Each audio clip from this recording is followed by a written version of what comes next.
How you doing? Good, how you doing? Great. Thanks for coming over. Hey, my pleasure. Let me take my shoes off. So, Huh? Polybutylene, oh my goodness. That's told them that on the phone. Yeah, it's still leaking a little bit even since I've turned off the hot water intake.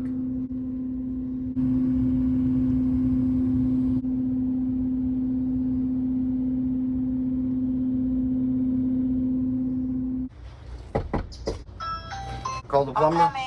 Okay. What's the basic amount?